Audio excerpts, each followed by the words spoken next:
নমস্কার বন্ধুরা, সবাইকে জানাচ্ছি হ্যাপি হোলি। তো হোলির দিনে দেখুন বন্ধুরা, একটা থালার মধ্যে সমস্ত আবিরগুলো নিয়ে নিয়েছি। তো প্রত্যেকটা আবির বাড়িতেই বানিয়েছি। তো এর ওপরে একটা ভিডিও আমার চ্যানেলে দেওয়াই আছে। তো আপনারা যদি এখনও না দেখে থাকেন, অবশ্যই চ্যানেলে গিয়ে সার্চ করলেই পেয়ে যাবেন। তো প্রত্যেকটা আবিরের রং দেখুন বন্ধুরা, দারুণ হয়েছে। বাড়িতেই কত সুন্দর আবির বানানো যায়।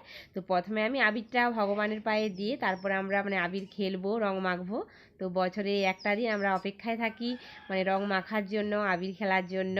তো প্রত্যেকটা রং একটু একটু করে ভগবানের পায়ে দিয়ে তারপরে আমরা প্রণাম জানিয়ে চলে যাব আবির খেলতে। সবার সাথে একসাথে খুব হৈ হৈ করে আজকে আবির খেলবো। তো আপনারা অবশ্যই পুরো ভিডিওটা দেখতে থাকুন। আর প্রত্যেক বছর দোল পূর্ণিমাতে মহাপ্রভুকে আনা হয় আমাদের পাড়াতে। তো সবাই মিলে এই দিনটা প্রচুর হৈ হৈ করে কাটাই। তো এবার প্রণামটা সেরেই চলে যাচ্ছি আবির খেলতে। তো পাশেই দেখছি মিলি দাঁড়িয়ে আছে, তো পিচকারি নিয়ে পিচকারি খেলছে। তো ওকেও একটু আবির মাখিয়ে দিলাম। ও তো ভীষণই ভালোবাসে আবির মাখতে। তো মাখানোর পর দেখুন ও কতটা খুশি। তো আমি 2-3টে রং ওকে মাখাবো আবির। খুব খুশি মনে আবিরটা মাখছে ও। দেখি মুখটা দেখি। আর মিলিকে বন্ধুরা তোমরা সবাই চেনো। তো যারা আজ প্রথম আমার ভিডিও দেখছো তাদের বলছি যে মিলি আমার মেয়ে। দেখুন কত আনন্দ মনে পিচকারি নিয়ে রং খেলছে, সবাইকে হাই করছে। আর এখানে সবাই একে অপরকে আবির মাখানোই ব্যস্ত।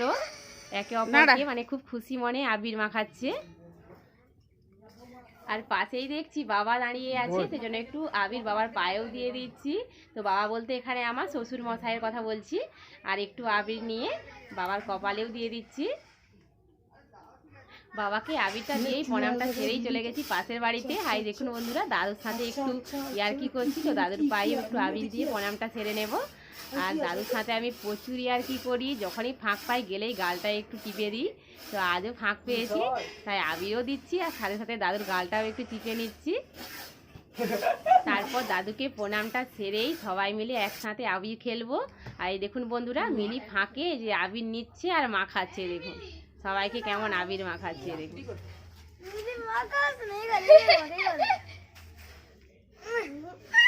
তো সামনেই আমাদের পাড়ার ছোট দিদা দাঁড়িয়েছিল। তো মিলি তাকেও আবির মাখাতে ছাড়েনি। তো যাকেই সামনে পাচ্ছে তাকেই আবির মাখাচ্ছে দেখুন।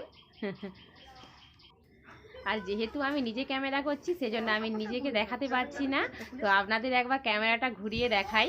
এই দেখুন বন্ধুরা, তো আমার মুখের অবস্থাটা দেখে বুঝতেই পারছেন যে আমিও আবির মেখে পুরো ভূত হয়ে গেছি।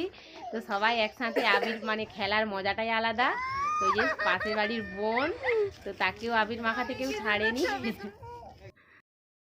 পাড়াতে সবার সাথে মিলেমিশে আবির খেলার মজাটাই আলাদা। খুব মজা হচ্ছে, আনন্দ হচ্ছে, হৈ হৈ করছি সবাই মিলে একসাথে।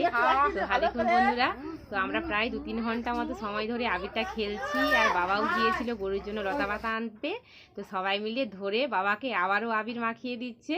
এ দেখুন, কেউ আর বাদ দেয়নি, সবাই প্রত্যেকে মিলে আবার আবির মাখাচ্ছে। আবির মাখার পর আমার মুখের অবস্থাটা আপনাদের ফ্রন্ট ক্যামেরাতে দেখালাম। যেহেতু আমি ক্যামেরা করছি সেজন্য নিজেকে সবসময় দেখাতে পারছি না। তো দেখুন, এই বক্স বাজিয়ে গান চলছে, তার সাথে নাচ ও আবির খেলা, রং খেলা সবই চলছে। তো আবিরে আর কেউ থেমে নেই, রং নিয়েও মাখাচ্ছে। তো কালো কালো হনুমান রং।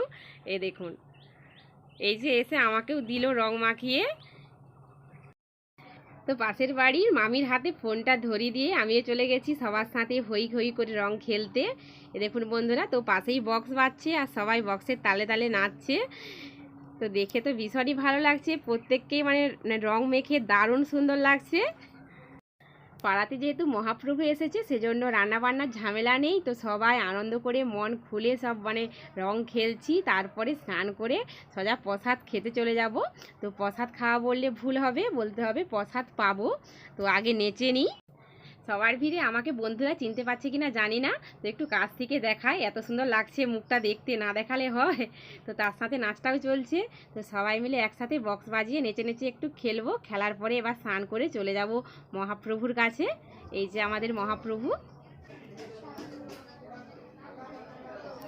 যেহেতু আজ রাধা বাঁধার ঝামেলা ছিল না, তো অনেকক্ষণ আবির খেললাম। এবারে প্রসাদ পাবো, তাই বসে গেছি সবার সাথে একসাথে। আর সব থেকে বেশি খারাপ লাগে এই সময়টাই, যে মহাপ্রভু চলে যাবেন, একে একে বাবুন ঠাকুর গাড়িতে তুলে নিচ্ছে।